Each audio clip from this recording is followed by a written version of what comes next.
soir, le Barça et le Real vont s'affronter en Liga à l'occasion d'un énième classico. On va pouvoir assister à une rencontre entre deux des plus grands clubs rivaux au monde, car oui, il faut le dire, la rivalité entre les Merengues et les Catalans est légendaire et emblématique partout en Europe et dans le monde. Et comme pour toute grande rivalité, l'opposition entre les deux clubs espagnols est bien plus que seulement sportive. C'est un véritable choc de style, choc de culture, choc d'idéologie qui perdure depuis maintenant un siècle. Et c'est pour cela que nous allons tenter de comprendre comment est née la rivalité Barça-Real à travers le nouveau format de la chaîne Moment d'Histoire qui va mêler football, histoire, très souvent société et politique, où nous verrons que le football est bien plus qu'un simple sport. C'est parti générique.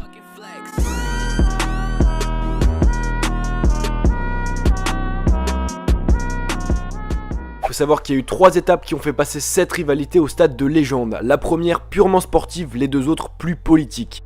La première étape intervient en 1916, il faut savoir qu'entre 1900 et 1916, les deux équipes s'affrontent plusieurs fois et une petite rivalité s'installe, surtout quand en 1906, le Real explique sa défaite 5-2 face au Barça en critiquant les décisions arbitrales et le public catalan beaucoup trop hostile à leur goût. Mais c'est rien comparé à la demi-finale de la Copa del Rey en 1916 qui voit s'affronter les deux équipes. A l'époque, il y a match aller-retour, mais il n'y a pas encore la règle du but à l'extérieur. Ainsi, une victoire des Barcelonais 2-1 à l'aller et une victoire 4-1 du Real au retour entraînent un troisième match décisif. Ce match décisif se termine sur le score de 4-4 dans le temps réglementaire, ce qui envoie les deux équipes en prolongation. Et alors que la fin des prolongations approche et que le Barça mène 6-5, l'arbitre offre un penalty pour le Real, injustifié selon les Catalans. 6 partout, score final. Il y a donc un quatrième match arbitré par José Ángel Berrando, celui qui avait sifflé le penalty lors de la troisième rencontre, penalty pour le Real. Il va encore y avoir lors de ce quatrième match des critiques envers l'arbitre de la part des joueurs du Barça. L'arbitre qui aurait sifflé un penalty encore une fois injustifié pour le Real en fin de match. Penalty arrêté, puis arbitre qui aurait oublié de signaler une faute nette sur le quatrième but du Real. Bref, ça n'a pas plu aux joueurs du Barça qui, menés 4-2 en prolongation, ont quitté le terrain avant même la fin du match, ce qui n'a pas manqué de faire naître chez les Madrilènes de nombreuses critiques envers les Catalans.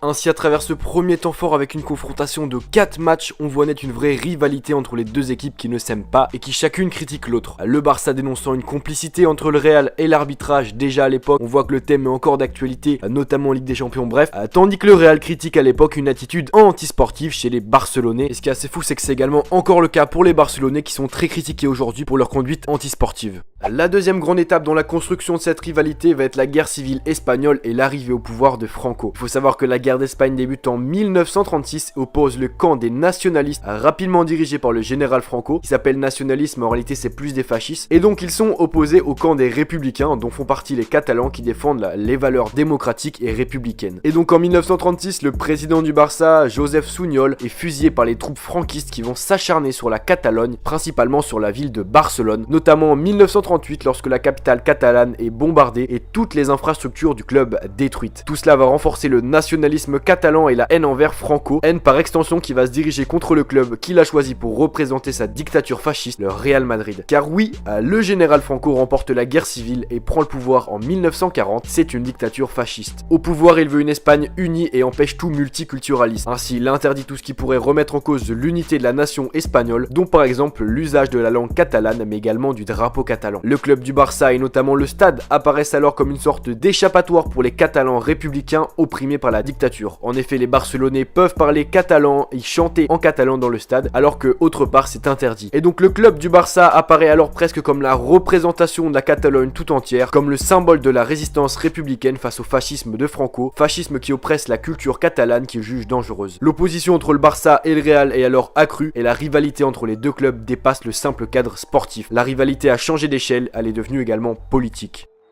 Ce qui nous emmène sur le troisième temps fort de cette rivalité, le transfert d'Alfredo Di Stefano. Franco va instrumentaliser l'antagonisme entre les deux équipes pour renforcer la légitimité de son régime à travers une propagande pour le Real Madrid, tant aimé en Espagne. Au début de l'adoption du Real Madrid par Franco ne se traduit pas par un succès sur le terrain, puisqu'entre 39 et 44, le Real Madrid ne remporte aucun championnat contre 5 remportés pour le Barça. Mais le transfert de l'Argentin Alfredo Di Stefano au Real Madrid va changer la donne. Dans les années 50, la Flèche Blanche, comme il est souvent surnommé, est réputé comme le meilleur joueur de tous les temps. Et alors que l'Argentin est en négociation avec le Barça, il signe contre toute attente au Real Madrid et lui permet de remporter les 5 premières éditions de ce qui deviendra la Ligue des Champions. Et ce transfert va scandaliser les Barcelonais puisque c'est Franco lui-même qui est intervenu pour que l'Argentin signe au Real Madrid. En effet, une signature du meilleur joueur du monde à Barcelone aurait confirmé la supériorité du Barça et de la Catalogne sur le Real de Franco et tout ce qu'il symbolisait. Ainsi, Franco va obliger la Fédération espagnole de football à ne pas autoriser le transfert pourtant autorisé par la FIFA et va également faire chanter affronter le président du Barça qui s'est finalement vu dans l'obligation de laisser partir chez l'ennemi Di Stefano. Le coup de force de Franco va marcher puisque le Real Madrid va remporter les 5 premières éditions de la Ligue des Champions et va rapidement apparaître comme le plus grand club européen et le plus grand club du monde. Et comme il symbolise la dictature fasciste, ça va donner une très bonne image de la dictature fasciste. Les Barcelonais vont évidemment très mal vivre cette immiscion de Franco et du politique dans le sport et dans le football. Ça va encore une fois accroître la rivalité et l'emmener à son paroxysme, l'emmener à une rivalité sans limite qu'on connaît aujourd'hui où tous les coups sont vraiment permis.